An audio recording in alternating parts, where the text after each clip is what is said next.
Doctor Mahesh Kumar भी हमारे साथ, हमारे एसोसिएट एडिटर जुड़े हुए हैं।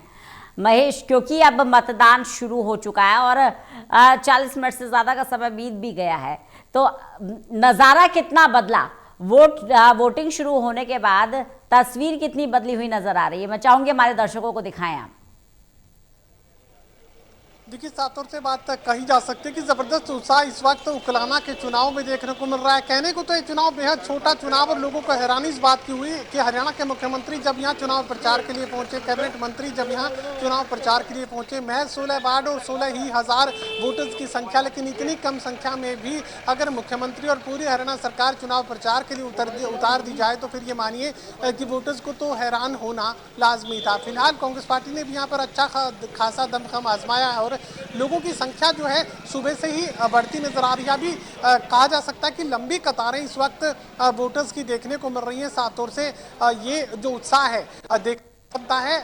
हम इस वक्त मौजूद हैं अग्रवाल सेवा सदन उकलाना के पोलिंग बूथ पर, और यहाँ पर दो जो पोलिंग बूथ हैं वो बनाए गए हैं और लंबी लंबी कतारें इस वक्त वोटर्स की यहाँ देखने को मिल रही हैं। उत्साह को लेकर लोगों से जब हमने सवाल किया कि आखिर इतने छोटे चुनाव में जब मुख्यमंत्री उतार दिए गए तो आप लोगों को हैरानी हुई क्या, कुछ वोटर्स ने कहा कि हाँ, हम हैरान तो थे, लेकिन कुछ ने ये भी कहा कि पारिवारिक रिश्ते हैं उम्मीदवार से तो वो निभाए गए हैं, इससे ज़्यादा हैरानी वाली कोई बात नहीं है। फिलहाल उत्साह ज़बरदस्त है और यहाँ जो गहमा गहमी है वो मतदान केंद्रों के बाहर इस वक्त देखी जा सकती है। अंदर लंबी कतारें हैं और बाहर जो है हेल्प डेस्क यहाँ पर बनाए गए हैं। तमाम जो वार्ड के जो उम्मीदवार हैं वो अपना हेल्प डेस्क लगाए हुए हैं। इसके अलावा जो चेयरमैन पद को लेकर 3 उम्मीदवार चुनावी मैदान में हैं। भारतीय जनता पार्टी के उम्मीदवार एक दिग्गज नेता हैं, भारतीय जनता पार्टी के वरिष्ठ नेता, उन्होंने अपनी पुत्र वधू को चुनाव मैदान में उतारने का काम किया। सामने जो चेहरा था वो कांग्रेस समर्थित उम्मीदवार का था और एक अन्य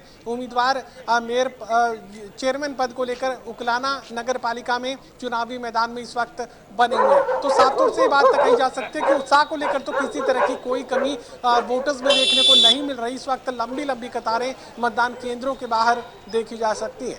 जी महेश, एक अच्छी चीज़ जो देखने को मिल रही है, क्योंकि अलग अलग ज़िलों की तस्वीरें हम अपने दर्शकों को दिखा रहे हैं, आधी आबादी बढ़ चढ़कर अपने मताधिकार का इस्तेमाल कर रही है, तो हम सीधे तौर पर कह सकते हैं एक लाइन में कि अब क्वींस किंग मेकर की भूमिका में बढ़ चढ़कर आगे आ रही है।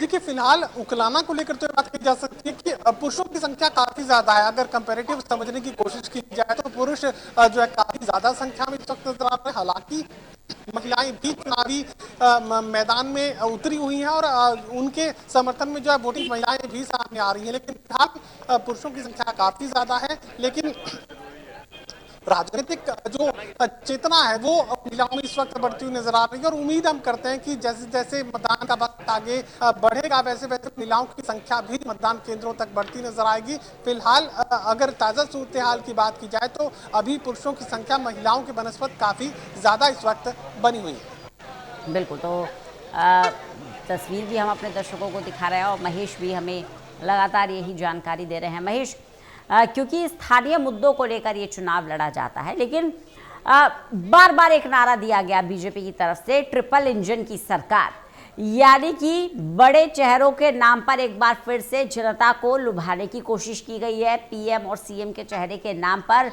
वोट मांगे हैं प्रत्याशियों ने।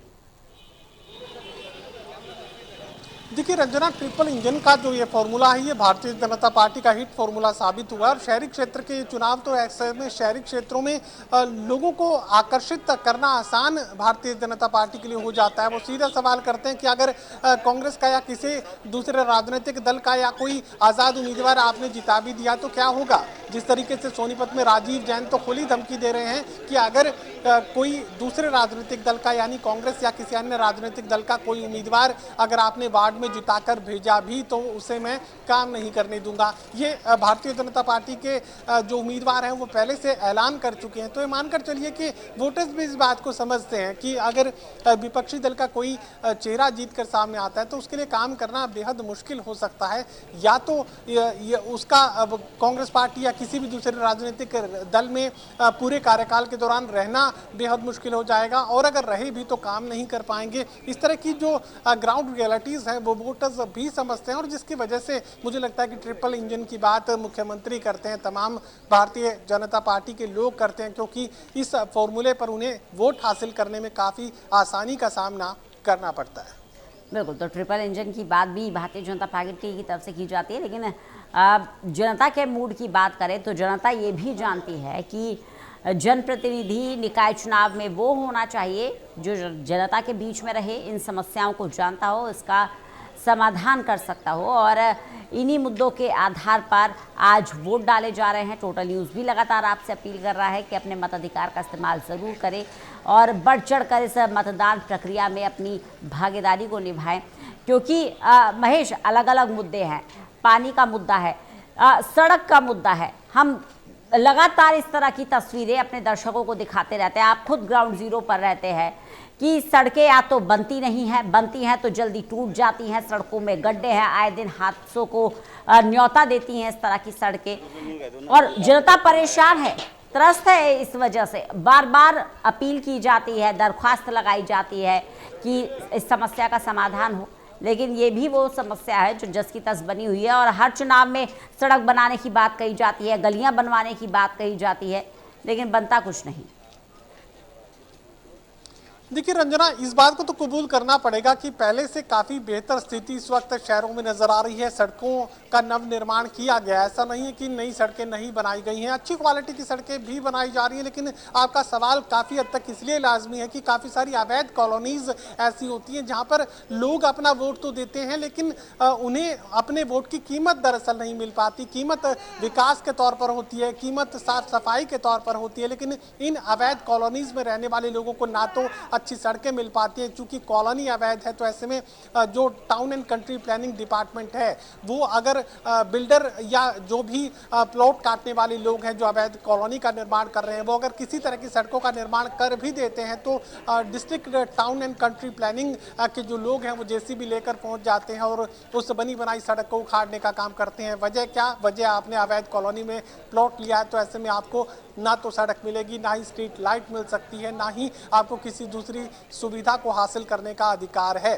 फिलहाल वोट का अधिकार तो उनके पास है, वो इस्तेमाल तो वो करते हैं, लेकिन उसकी कीमत उन्हें नहीं मिल पाती है। और शहरी क्षेत्रों की अगर बात की जाए तो शहरी क्षेत्रों में, नगर निगम क्षेत्रों में हरियाणा विकास प्राधिकरण के हाउसिंग सेक्टर्स हैं, प्राइवेट कॉलोनीज हैं, अच्छी खासी विकास कार्य तमाम अलग अलग हरियाणा के शहरों में देखने को मिले। ऐसा नहीं कहा जा सकता कि कोई काम नहीं हुआ है, लेकिन काफ़ी कुछ किए जाने की ज़रूरत भी है। और खासकर इन अवैध कॉलोनीज में उन्हें अपने वोट की कीमत कैसे लौटाई जाए, ये सरकार को सुनिश्चित करना है कि कैसे अवैध कॉलोनीज को वैध वो कर सकते हैं, किस तरह की सुविधाएं इन अवैध कॉलोनीज में दी जा सकती हैं, क्योंकि मानवीय जीवन तो वहाँ भी जुड़ा हुआ है, वहाँ पर भी वोटर्स रहते हैं, वहाँ पर भी इसी देश के, इसी प्रदेश के, इसी शहर के रहने वाले लोग हैं, लेकिन चूंकि उनकी आर्थिक स्थिति ज़्यादा अच्छी नहीं है तो ऐसे में वो हरियाणा विकास प्राधिकरण का करोड़ों का प्लॉट नहीं खरीद सकते हैं, किसी बिल्डर के बेहतरीन प्रोजेक्ट में वो इन्वेस्ट नहीं कर सकते हैं। लेकिन चूंकि वो गरीब हैं, चूंकि वो मजदूर हैं, तो ऐसे में अवैध कॉलोनीज में